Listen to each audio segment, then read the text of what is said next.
L'effet Pygmalion est une prophétie autoréalisatrice. Mais quelle prophétie exactement? En présentant les élèves aléatoirement choisis à leur professeur comme étant dotés d'un QI supérieur à la moyenne, ceux-ci obtiennent de résultats scolaires bien meilleurs que les autres élèves.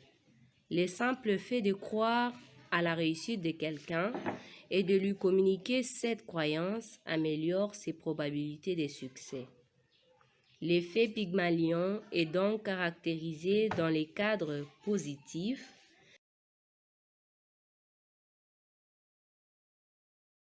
Voici un exemple concret d'effet Pygmalion. Des chercheurs ont fait passer des tests d'intelligence à tous les enfants d'une école, mais ont gardé les résultats pour eux. Ils ont sélectionné au hasard 20% des élèves qu'ils ont désignés aux enseignants comme les plus doués. À la fin de l'année scolaire, il a paru que ces élèves avaient effectivement des résultats supérieurs à ceux des autres.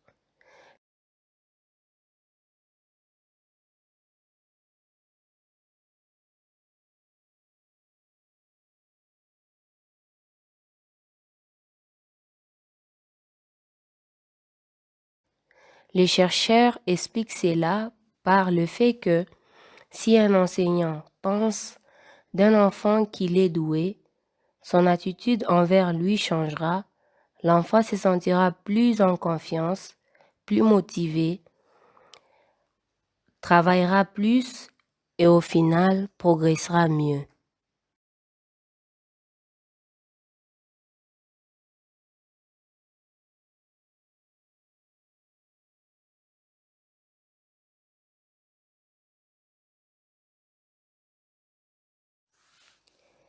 Mais l'inverse est également vrai et porte le nom d'effet golem.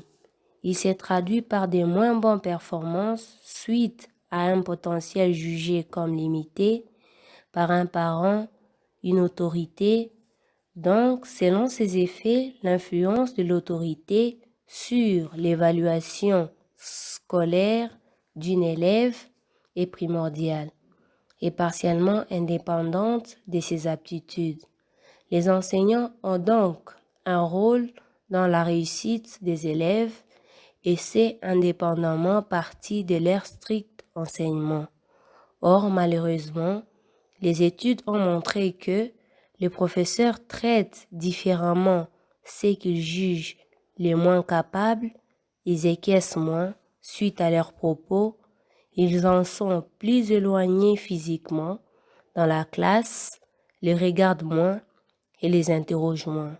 Par ailleurs, les élèves jugés bons se voient offrir davantage pour répondre, ils sont moins critiqués pour leurs erreurs, les problèmes qu'une attente initialement fausse, c'est-à-dire le mauvais résultat. Pour les élèves jugés moins bons, a priori, a plus de chances de devenir vrais en raison de leur comportement adopté par l'enseignant. Il faut que celles-ci prennent pleinement conscience. Leur comportement joue un rôle déterminant dans leur processus de sélection sociale.